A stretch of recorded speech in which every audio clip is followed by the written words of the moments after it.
हम थोड़ा सा हट करके अपने पैनलिस्ट से बिहार के बारे में भी बात कर लेते हैं। सबसे पहले प्रोफेसर ललन प्रसाद वर्मा, कहाँ जाती दिखाई दे रही है बिहार की राजनीति?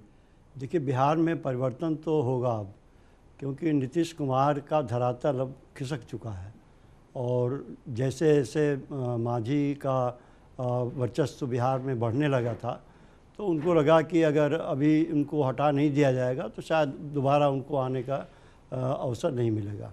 और वैसे भी जो एक मोटले क्राउड क्रिएट हो गया है, लालू प्रसाद यादव और नितिन और नीतीश कुमार और फिर वो मुलायम सिंह यादव और ये, तो इनका संगठन न तो पहले कभी सफल रहा और न अभी होगा। वो संगठन तो अभी बनते बनते भी नहीं बन पाया है, उसके अंदर दुनिया भर की शर्तें एक दूसरे को लगा रहे हैं वो। इस स्थिति में अगर वो मांझी को हटाते हैं तो एक ऐसा संदेश बिहार में जाएगा, क्योंकि देखिए बिहार में पिछड़े वर्ग का इलाका बहुत, पिछड़े वर्ग की संख्या बहुत बड़ी है और मांझी को ऐसी स्थिति में हटाना, जबकि उन्होंने मांझी को खुद प्लांट किया था ये सोचकर कि जो पिछड़ा वर्ग है उसका सपोर्ट मुझे मिलता रहेगा। अब वो सपोर्ट तो मांझी ने अपना कुछ बना लिया है जब से वो अस्तित्व में आया है मुख्यमंत्री के रूप में, तो अब उन्हें आप अगर निकालने का प्रयत्न करेंगे तो ये बगावत होना तो स्वाभाविक बात है। और आज जो उन्होंने मंत्रिमंडल बुलाई है, मंत्रिमंडल की मीटिंग बुलाई है, इससे स्पष्ट लगता है कि चूँकि मांझी को पता है कि उनके पास इतने विधायक नहीं हैं जो वो अपने अस्तित्व में इस तरह से रख सकें, तो वो यही संदेश देना चाहेंगे कि हम तो भारत सरकार से निवेदन करेंगे कि यहाँ पर असेंबली भंग कर दी जाए और दोबारा चुनाव कराया जाए। अब इसमें जो और अब पेच नया पैदा हो रहा है वो ये भी है कि अगर मांझी को बीजेपी अपने ओर खींचने का प्रयत्न करती है तो फिर सरकार की संभावना दूसरे ढंग से भी बन सकती है, क्योंकि अभी ये क्लियर नहीं है कि मांझी के साथ कितने विधायक जाएंगे, लेकिन एक संख्या विधायकों की ऐसी अवश्य है जो मांझी के साथ जाएगी। अगर ऐसा हुआ तो जो असेंबली की स्थिति है वो बदल जाएगी। जी बिल्कुल बिल्कुल। कीर्ति वडेरा से भी हम इस पर प्रतिक्रिया लेंगे, लेकिन सबसे पहले दुष्यंत शर्मा। दुष्यंत, एक तरफ दिल्ली में विधानसभा चुनाव हो रहा है और आप देख रहे हैं सपना की आपका मुख्यमंत्री, और तमाम पार्टियां देखती हैं, इसमें बुराई क्या है, आप भी देख रहे हैं। और दूसरी तरफ बिहार की अगर बात की जाए तो बिहार में आपकी पार्टी सहयोगी पार्टी है, जो सत्तासीन है, जनता दल यूनाइटेड, उसके साथ हैं आप कहाँ जाएंगे, किधर जाएंगे? जीतन राम मांझी की तरफ या नीतीश कुमार की तरफ? चूंकि नीतीश कुमार भी एक खेमा लेकर के चल रहे हैं, दूसरी तरफ जीतन राम मांझी भी एक खेमा लेकर के चल रहे हैं, आप कहाँ हैं? देखिए, पिछले बार जब नीतीश कुमार जी वहाँ सीएम थे तो वहाँ बीजेपी उनको सपोर्ट कर रही थी। वो अचानक उनमें जो भी मतभेद हुआ वो अलग अलग हुए, तो हमने वही एक ही सिंगल एजेंडा हमारा वो दिल्ली में भी रहा और वहाँ भी वही एजेंडा रहा कि भाई अनायास लोग, प्रदेश के लोग चुनाव में ना जाएं एकदम, पहले देखें, क्योंकि बिहार काफ़ी नुकसान हुआ था और नीतीश जी जब वहाँ सीएम बने तो वो विकास के रास्ते पे आया था बिहार प्रदेश। अभी ये it is too early to say कि भाई पार्टी कहाँ जाएगी। हम तो, जो मेरी अपनी व्यक्तिगत राय है, हम लोग पहले भी ये चाहते थे कि पार्टी अपना स्टैंड ले और अपने स्टैंड से पार्टी प्रदेश में खड़ी हो, लेकिन अभी वहाँ पार्टी में आपस में है तो पहले पार्टी को ही निपट लेने दीजिए। आपस में वो लोग क्या करते हैं, मांझी जी कहाँ जाते हैं, नहीं जाते हैं, या नीतीश कुमार जी वहाँ सीएम बनते हैं या नहीं बनते हैं, तो वो पहले उनका व्यक्ति, हम तोड़ फोड़ की राजनीति में विश्वास नहीं करते हैं, तो इसलिए वो उनका अपना पार्टी का मामला है, वो किसको बनाएंगे। पहले उनका अलायंस किसी और के साथ था, वो लोग चले गए, अब वो अकेली पार्टी अपनी रह गई है और लोगों ने सपोर्ट किया है उनको, तो पहले वो अपनी पार्टी, जो बड़ी पार्टी जो सरकार चला रही है, उस पार्टी को तय करने दीजिए, जिससे कि वो हतोत्साहित ना हो, क्योंकि प्रदेश के लोगों को चुनी हुई सरकार मिलनी चाहिए, चाहे किसी रूप में मिले, चाहे कोई लोग सरकार चलाएं, लेकिन बहरहाल इलेक्टेड लोग हों। और एकदम आप ये कह दें कि भाई उसको हम वहाँ की सरकार ये सिफारिश कर सकती है, तो ये ठीक बात नहीं है, दुर्भाग्यपूर्ण है। अगर सरकार ऐसा सिफारिश करती है कि या तो वो सीएम रहें, और अगर वो सीएम नहीं होते हैं तो कुछ लोगों को लोग अलग जाएं और उनको लेके कहें कि आप वहाँ दोबारा चुनाव करा दीजिए। जी बिल्कुल। कीर्ति वडेरा, बीजेपी पर इल्ज़ाम लगता रहा है बिहार की राजनीति को लेकर के कि मांझी के पीछे बीजेपी खड़ी है और बीजेपी शय दे रही है मांझी को, तो बीजेपी का जो ये खेल हो रहा है वहाँ बिहार में, और एक तरफ ये भी खबर आ रही है कि बीजेपी ये चाहती है कि वहाँ असेंबली भंग कर दी जाए और राष्ट्रपति शासन लगा दिया जाए, या फिर नहीं तो केयरटेकर मुख्यमंत्री बने रहे जीतन राम मांझी। बीजेपी आखिर पर्दे के पीछे ऐसा खेल क्यों खेल रही है? आपके सवाल का जवाब दूं उससे पहले मैं कुछ बातें बताना चाहती हूं आपके चैनल के माध्यम से जनता को, जो भी हमें देख रहे हैं, कि पिछले हम 2-3 साल के अंतराल की बात करें तो इस देश ने राजनीति का एक अलग चेहरा, एक अलग प्रारूप देखा है, जिसमें आज लोग बदलाव की बात करते हैं, लोग अपने से जुड़े मुद्दों की बात करते हैं, भले ही वो अन्य अन्य राज्यों का सवाल हो। तो जैसे बिहार ने की बात करें हम, तो बिहार में जी बोले बोले जी बिहार की हम बात करें तो केवल भारतीय जनता पार्टी को ये कहना कि भारतीय जनता पार्टी द्वारा ये सब कराया धराया जा रहा है, तो ये तो नीतीश कुमार की अपनी पार्टी का अपना निर्णय था। जीतन राम मांझी को आगे करना, उनको मुख्यमंत्री बनाना, आज जो भी उतार चढ़ाव देखने को मिल रहे हैं बिहार की राजनीति में, तो ये बड़ा दुखद है, क्योंकि डायरेक्टली और इनडायरेक्टली इससे किसी भी प्रदेश की जनता इफेक्ट होती है। और आज अगर असेंबली हंग की जाती है, दोबारा चुनाव होते हैं, तो इसमें सबसे ज्यादा नुकसान अगर किसी का होता है तो वो जनता का होता है, क्योंकि काम रुक जाते हैं, लोगों सिस्टम पे प्रभाव पड़ता है।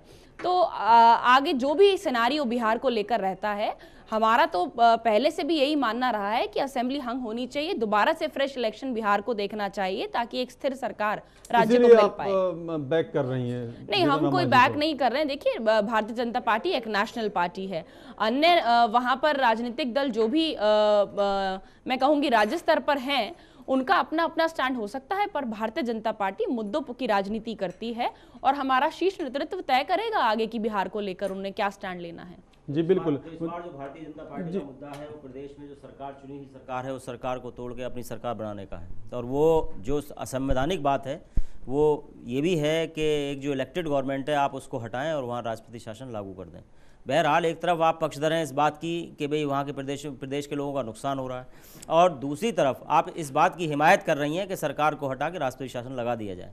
मैं आपसे भी और प्रदेश की जनता से भी और जो चुने हुए हमारे मेम्बरान हैं, चाहे वो किसी पार्टी से संबंध रखते हैं, बहरहाल उनसे मैं निवेदन करूंगा कि वहाँ की इलेक्टेड गवर्नमेंट वहाँ रहनी चाहिए। लीडर्स आते हैं जाते हैं, लीडर्स चेंज होते रहते हैं, लेकिन कभी भी इस तरह का हालात पैदा ना हो कि जो संवैधानिक संकट पैदा हो और जो इलेक्टेड लोग हैं, जो इलेक्टेड प्रतिनिधि हैं, वो अपने आप को बेबस महसूस करें और केंद्र सरकार अपना कोई ऐसा आदेश उन पर थोप दे जिससे कि लोकतंत्र की हत्या वहाँ पर। दुष्यंत जी, वही बेबसी है जब 8 लोगों ने आपने समर्थन बिना शर्तों आप पर वहाँ की बात करें, अभी मैं वहाँ की बात करूँगा। नहीं, मैं उसी बेबसी को आपको याद दिला रही हूँ। लेकिन मैं अगर वहाँ की बात भी हो रही है, आप दिल्ली की बात ना करें। जिस तरह से बिहार उतार चढ़ाव में है। हाँ जी बिल्कुल, आप लोगों ने मुकेश आनंद जनता दल यूनाइटेड ने दिल्ली में जो विधानसभा चुनाव हो रहा है उसमें जनता दल यूनाइटेड ने आपके सपोर्ट की बात कही है, लेकिन जनता दल यूनाइटेड में बिखराव हो रहा है बिहार में, बताएं। देखिए, बिहार से मुझे विशेष प्रेम है, मैं बड़ी पैनी नज़र रखता हूँ। पिछले हफ्ते ये घटना हुई कि उमा भारती जी वहाँ गई, जो माननीय मंत्री हैं भारत सरकार की, और उन्होंने काफ़ी लंबी मीटिंग की मुख्यमंत्री आवास में। एक अन्य मार्ग पे ये मुख्यमंत्री आवास है, वहाँ खुले में एक मंडप सा बना हुआ था, वहाँ पे उन्होंने बात की और उन्होंने कहा कि बहुत अच्छा काम कर रहे हैं मांझी जी। तो एक जिसके साथ हमें लड़ना हो, अभी इलेक्शन में जाना हो, दिसंबर में चुनाव ड्यू है इन एनी केस, तो बहुत ज़्यादा टाइम नहीं है, वहाँ पे दूसरे राज्य के अभी किसी के मुख्यमंत्री को नहीं अच्छा कहा। काम हो रहा है तो उन्होंने तारीफ कर दी, तो क्या दिक्कत नहीं, ऐसा वो कभी आम आदमी पार्टी और बाकी के लिए नहीं करते। लेकिन भले ही हम सफाई अभियान के लिए, देखिए एक मिनट, अब मुझे बोलने दें, अब मुझे पता है आप सब टूट पड़ेंगे मुझ पे, आप वर्सेस रेस्ट ऑफ टीम है। तो हमने सफाई अभियान प्रधानमंत्री ने कि हमने कहा बहुत अच्छा किया, जन्मदिन पे सियाचिन गए, हमने कहा बहुत अच्छा काम किया। ऐसी उम्मीद हम करते थे कि शायद वो बड़प्पन दिखाएंगे, क्योंकि वो प्रधानमंत्री 125 करोड़ लोगों के हैं, सिर्फ वो भारतीय जनता पार्टी के प्रधानमंत्री नहीं हैं। तो जब उन्होंने उनकी प्रशंसा की, जो कि बीजेपी का स्वभाव नहीं है, तो हमें लगा कि इनको विभीषण की तरह इन्होंने अपना लिया है। जैसे राम के पास जब विभीषण गए थे तो उन्होंने कहा ठीक है, राजगद्दी आपको ही दी जाएगी, हमारा जो मिलन है वो निष्फल नहीं होता। तो ये इनकी सोची समझी जो रणनीति है, जिसके तहत इन्होंने आम आदमी पार्टी के भी कई 2 दर्जे के नेताओं को वहाँ बुलाया। तो जनता से चुन के आए जनता दल यूनाइटेड के लिए, उससे मैंडेट लिया, पहले बीजेपी के साथ किया, उसको तोड़ा। तो ये जो चिरपरिचित स्वभाव है दलगत राजनीति से ऊपर उठकर मुद्दों पे अगर वो तोड़ते उसको कि अगर आप मुझे मुख्यमंत्री नहीं हटाएंगे, हम इनके लिए ये काम करना चाहते हैं, तो शायद समझ में आता। सिर्फ व्यक्तियों के टकराव को के रूप में इसको इंगित करना और सिर्फ मुझे मुख्यमंत्री बनाओ इसलिए मैं करूँगा, तो ये मेरे लिए बहुत ही अफसोसनाक है। जो अभी राजनीति का जिस तरफ जा रही है उसमें इन चीज़ों के लिए कोई स्थान नहीं है, और मुझे लगता है इलेक्टोरल पॉलिटिक्स में ये सीवियर डिफीट का कारण होगा।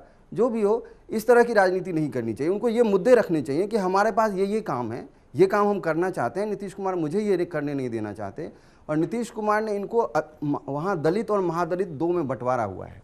आप जो बिहार की राजनीति को ट्रैक करते हैं तो महादलित को अट्रैक्ट करने के लिए मुसहर एक जाति है जिससे ये आते हैं, और उसको उन्होंने बनाया कि वो अट्रैक्ट हो जाएगा, और वो दांव शायद उनके लिए उल्टा पड़ गया, क्योंकि इस तरह की राजनीति के लिए अब कोई इंटेलेक्चुअल क्लास या जो बाकी लोग भी हैं वो कहते हैं इन चीज़ों का अब हमारे लिए कोई जगह नहीं है। अगर आप सिर्फ किसी जाति विशेष को लेकर चलेंगे तो भारतीय राजनीति और सामाजिक व्यवस्था ऐसी है कि आप उसमें जीत नहीं पाएंगे। मायावती का आपने एग्जाम्पल देखा, अब वो उसके बाद आ गई कि ब्राह्मणों को हमने इतनी सीट दी है, मुसलमानों को इतनी सीट दी है, इसलिए आप हमें वोट कीजिए। तो ये जो राजनीति है इसका दौर खत्म हो चुका है। आप ये कहिए कि आप लोगों के लिए क्या करेंगे। बीजेपी ने भी कई स्तर पे इस तरह की अपील की भारतवर्ष में, और लोगों को वो पसंद आया, लोगों ने उसके लिए वोट दिया है कि हम हिंदू मुसलमान की बात नहीं करते, छद्म धर्म निरपेक्षता के खिलाफ जा रहे हैं। तो वही छद्म राष्ट्रवाद के खिलाफ अब अगली लड़ाई जो है वो छद्म राष्ट्रवाद है कि आप पीडीपी से वहाँ कश्मीर में करेंगे कि यहाँ जी आप आतंकवादियों को देते हैं, और जब सरकार बनाने का मौका आए तो उनके कदमों में जाके गिर गए। तो ये इस तरह की जो राजनीति है कि आप किसी संप्रदाय, किसी दल, जाति, दलित है नहीं, अच्छा जो आदमी कहीं का भी हो, किसी भी जाति में हो, उसको लाइए, और देश के जो मुद्दे हैं, देश के जो डायरेक्टली हिट कर रही हैं उसको आप सामने रखिए बजाय व्यक्तियों के। तो वो शायद शुभ होगा भारतीय राजनीति के लिए। कीर्ति जी, चूँकि आपको जाना है, आपके पास वक्त कम है, अब चूँकि काफ़ी देर से आप बैठी हुई हैं और मैं देख रहा हूँ कि बार बार आप घड़ी देख रही हैं, टाइम देख रही हैं। हाँ, जाहिर सी बात है। आपसे अंतिम प्रतिक्रिया चाहेंगे दिल्ली विधानसभा चुनाव और बिहार की राजनीति, अंतिम प्रतिक्रिया संक्षेप में। अब सवाल इतने सारे आ जाते हैं अन्य वक्तव्यों में कि मुझे लगता है कि मैं जवाब भी देकर जाऊं। मुकेश जी मेरे साथी आम आदमी पार्टी के पैनलिस्ट बैठे हैं और बार बार मतलब उनके वक्तव्यों में से कई सारे सवाल निकल आए। अब उन्होंने एक सवाल खड़ा कर दिया कि हमारे ही दल में निकल कर लोग जाते हैं, तो ये इन्हें सोचना, इनका आत्मचिंतन का आवश्यकता है कि एक दो चार नहीं, एक लंबी झड़ी है जो पिछले दिनों में भारतीय जनता पार्टी में सम्मिलित हुई है। तो और ये कहते हैं कि जो हाँ, मुझे बोलने दीजिए ना, इनका बुरा हाल का भी मैं जवाब दे दूं ये एक मिनट। और मुख्यमंत्री कहते हैं कि मुझे मुख्यमंत्री बनाएं, मुझे मुख्यमंत्री बनाएं। तो ये तो वही कहानी है जो अरविंद केजरीवाल दिल्ली के लोगों को रचा बस के सुना रहे हैं। और जहां तक दिल्ली चुनाव की बात है, मेरा आपके चैनल के माध्यम से सभी को, दिल्ली की जनता को ये कहना है कि स्वयं अपना वोट डालें और आस पड़ोस, आज ये एक लोकतांत्रिक पर्व है, त्योहार है जिसको मनाएं, और आपका अधिकार है। यूनिवर्सल एडल्ट फ्रेंचाइजी के तहत 18 साल के प्रत्येक व्यक्ति को, हर जो दिल्ली में रहता है उसको अधिकार है। अपने वोट को आप प्रैक्टिस करें, किसी भी दल को वोट डालें, बट अपना जो आपका मतदान का अधिकार है उसको प्रैक्टिस करें। जी जी बिल्कुल। तो कीर्ति, मुकेश आनंद आपके पास फिर आएंगे। कीर्ति वाडेरा, आपका बहुत बहुत शुक्रिया, बहुत बहुत धन्यवाद, आपने अपना कीमती वक्त दिया, और वो भी आज के दिन जब दिल्ली में मतदान हो रहा है। हाँ, ये अलग बात है कि आपने अपना वोट डाल लिया था। तो ये थी कीर्ति वाडेरा, बीजेपी नेता, और दूसरे पैनलिस्ट हमारे साथ बने हुए हैं, प्रोफेसर ललन प्रसाद बने हुए हैं, और कीर्ति वाडेरा तो जा रही है, मुकेश आनंद जो आम आदमी पार्टी के नेता हैं वो भी बने हुए हैं, दुष्यंत शर्मा भी बने हुए हैं हमारे साथ। तो दिल्ली में 70 सीटों पर विधानसभा चुनाव हो रहे हैं, और एक साथ चुनाव हो रहे हैं दिल्ली के 70 सीटों पर। एक बार फिर हम आपसे अपील करते हैं कि आप घरों से बाहर निकले, अगर अब तक आपने अपना वोट नहीं डाला है तो बाहर निकले, अपना वोट डालें आप, चूँकि आपके वोट की काफ़ी अहमियत है, काफ़ी मायने रखता है, और आपके वोट के माध्यम से ही दिल्ली की सरकार बननी है। अगर आपको शिकायत है कि दिल्ली में विकास का काम नहीं हो रहा है, दिल्ली में बुनियादी सुविधाएं मुहैया नहीं कराई जा रही हैं, तो ये आपकी जिम्मेदारी बनती है कि आप घर से बाहर निकलें, अपने वोट का प्रयोग करें, ताकि वैसी सरकार बन करके सामने आए जिस पर आपको भरोसा हो सके और जो दिल्ली के विकास के लिए काम कर सके।